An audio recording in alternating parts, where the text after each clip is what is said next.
Bismillahirrahmanirrahim.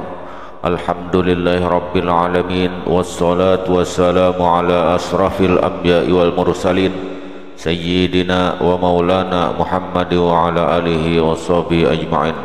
Rabbi israh li sadri wa yassir li amri wahlul 'uqdatam min lisani yafqahu qawli. Rabbi ighfirli wa li walidayya warhamhuma kama rabbayani shaghira. Assalamualaikum warahmatullahi wabarakatuh. Tuhan memberi ilmu dan hikmah kepada Talut. Akhirnya dengan izin Allah, Talut mampu mengalahkan Zalut sang perkasa dari negeri Amalikah, sebagaimana dikisahkan dalam Al-Quran surah Al-Baqarah ayat 246 sampai 248. Talut diragukan kemampuannya ketika melawan Zalut. Anak muda yang soleh dari Bani Israel ini dianggap tidak memiliki apa-apa. Umatnya bahkan menelisik dengan nada mengejek, bagaimana Talut memerintah kami, padahal kami lebih berhak mengendalikan pemerintahan darinya, sedangkan dia pun tidak diberi kekayaan yang banyak.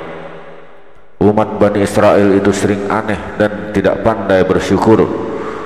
Pasca wafatnya Musa alaihissalam dan Yusha bin Nun hingga kehadiran pemimpin mereka bernama Samil, mereka sesungguhnya kehilangan tonggak kepemimpinan yang memberi arah jalan. Mereka meminta kelahiran sosok pemimpin baru untuk melawan rezim Amalikah. Lalu Tuhan mengirim Talut. Dia hanya penggembala miskin, padahal yang diharapkan ialah pemimpin keturunan Lawi bin Ya'qub atau Yahuza bin Ya'qub. Namun Tuhan memberi ilmu dan hikmah kepada Talut. Akhirnya dengan izin Allah, Talut mampu mengalahkan Zalut sang perkasa dari negeri Amalikah tersebut, sebagaimana telah dikisahkan di dalam Al-Quran pada surah Al-Baqarah ayat 246 sampai 248. Insan beriman niscaya belajar banyak rahasia hidup dengan radar iman dan ilmu yang melampaui. Belajar ilmu hikmah untuk membaca ayat-ayat kauniyah Tuhan yang seringkali penuh misteri dalam hidup di semesta raya ini. Al-Quran mengungkap kisah-kisah syarat hikmah seperti Ashab Al-Kahfi, Luqman Al-Hakim, Zulkarnain, pertemuan Musa dan Nabi Khidir, Ibrahim dan Ismail berkurban, dan banyak lainnya sebagai ibrah. Membacanya tidak memadai hanya dengan nalar verbal dan instrumental. Manusia beriman, siapapun dia, sikap hidupnya tentu bukan sekedar berwawasan duniawi atau indrawi belaka. Dunia sendiri disebut Tuhan al-mata al-gurur, penuh senda gurau dan permainan. Kejayaan duniawi tetap nisbi dan tidak pernah absolut. Kehebatan manusia siapapun dia memiliki batas lebih dan kurang. Di dalam kelebihannya terdapat kekurangan, dan dalam kelemahannya tersimpan kekuatan. Fir'aun yang super perkasa pun memiliki kelemahan. Dia sepanjang hayatnya dibayang-bayangi ketakutan sosok bayi laki-laki yang akan merenggut kenikjayaannya. Ilmu manusia itu terbatas, betapapun ia merasa hebat, apalagi sekedar ilmu akademik. Allah subhanahu wa ta'ala dalam surah Al-Isra ayat 37 mengingatkan kaum beriman agar tidak arogan. Manusia sombong itu menurut sabda Nabi memiliki dua sifat, batar al-haq wa ghamtu al-nas, yakni suka menolak kebenaran dari orang lain dan merendahkan sesama. Baru memperoleh ilmu dan merambah dunia sebahu, sudah bertepuk dada seolah setinggi langit, padahal di atas langit ada lagi langit. Belajarlah ilmu hikmah bersama agar semakin tinggi kian merunduk. Hikmah adalah pengetahuan dan kebaikan yang melampaui batas syariat, menembus titik hakikat dan ma'rifat. Hikmah menembus jiwa dan makna ihsan ke jantung terdalam. Mereka yang diberi ilmu minus hikmah seperti Musa, kala muda yang merasa serba tahu, tetapi akhirnya terpaksa harus belajar kepada Khidir yang ilmunya menembus batas cakrawala yang tak terjangkau nalar verbal. Berilmu plus hikmah akan melahirkan kecerdasan yang arif mencerahkan.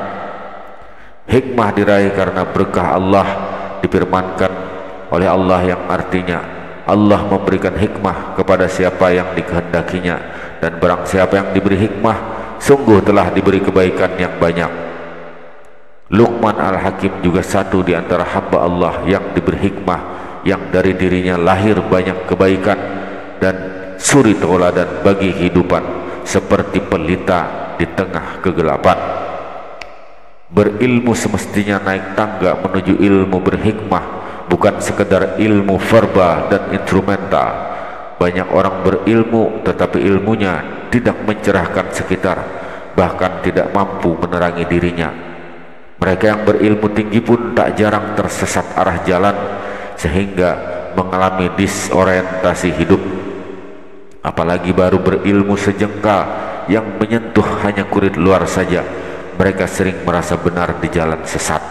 Maka untuk apa merasa dikjaya, untuk apa merasa mampu dengan ilmu dan segala atribut kekuasaan yang dimiliki, ketika manakala tak mampu membuahkan hikmah di dalam kehidupan. Banyak hal dalam hidup ini menjadi berantakan dan salah kaprah karena manusia kehilangan hikmah. Politik dan segala aktivitas perebutan akses kehidupan dimanapun menjadi serba garang karena minus hikmah. Hanya karena satu posisi yang tidak seberapa, manusia beriman sering saling mengancam dan menerkam sesama. Merasa hebat namun kerdil, merasa menjadi pewaris para nabi pun sekedar baju luar. Minus ilmu hikmah untuk mengajarkan segala kearifan dunia. Akhirnya manusia bisa saling memangsa dalam hukum homo homini lupus. Nilai autentik belajar kepada Luqman Al-Hakim, Nabi Khidir, Zulkarnain, lebih-lebih kepada para nabi dan rasul kekasih Allah. Sungguh tak mudah juga kepada para sosok-sosok yang soleh dan cerdas dimanapun tempatnya, yang menyiramkan benih-benih kebaikan semesta. Menyerap serbuk kebajikannya pun boleh jadi merupakan suatu pendakian yang sangat berat, apalagi untuk meneladani para nabi dan rasul dalam seluruh gerak hidup selaku insan beriman yang sering tersandra oleh banyak topeng dan kepentingan serba instan yang menyala-nyala. Maka menjadi penting membangkitkan api iman yang autentik, membingkai hikmah sebagai sikap muslim yang hanif di tengah hiruk pikuk kehidupan yang seringkali membuat diri mengalami disorientasi dan sesat jalan. Setiap hari seorang muslim berdoa, tunjukkan kami jalan yang lurus, yaitu jalan orang-orang yang telah Engkau anugerahkan nikmat kepada mereka, bukan jalan mereka yang dimurkai dan bukan pula jalan mereka yang tersesat. Doa itu selain membuka pintu berkah dan perkenaan Tuhan, sesungguhnya menularkan energi positif untuk menjalani hidup dengan nilai-nilai ruhaniah yang berwawasan hikmah. Boleh jadi hidayah iman dan Islam dalam makna verbal selalu melekat dalam diri setiap muslim, namun tak tertutup kemungkinan jalan hidupnya berbelok arah karena iman dan Islamnya tak menghujam ke kolbu terdalam dan membuahkan ihsan serba kebaikan. Iman dan Islam yang harus menjadikan setiap insan muslim berada di jalan lurus dan berperilaku serba bajik yang menyebarkan kesolehan dimanapun berada. Keberimanan dan keberislaman yang benar-benar menampilkan sikap hidup yang tulus, jujur, amanah, damai, welas asih, rendah hati, toleran dan memuliakan sesama tanpa diskriminasi, bukan keimanan dan keislaman dalam personalisan, teori dan retorika yang biasanya jauh lebih indah ketimbang aslinya. Ketika nilai iman dan Islam yang autentik melebur dalam diri insan muslim, luruhlah kesombongan, keserakahan, aji mumpung, culas, kekerdilan, dusta, nifak dan segala penyakit diri. Bersamaan dengan itu, diri menjelma menjadi sosok berperangai ihsan yang menyebarkan segala benih kebaikan dalam bingkai nur ilahi yang menyejukkan lingkungan kehidupan di sekitar. Pada titik inilah setiap muslim mi'raj ruhaniah dari sekedar manusia, dari sekedar manusia biasa menjadi insan biasa takwim yang berperangai utama. Dalam tarikan napasnya selalu ingin menggapai keutamaan hidup yang hakiki, melampaui segala penjara duniawi yang indrawi.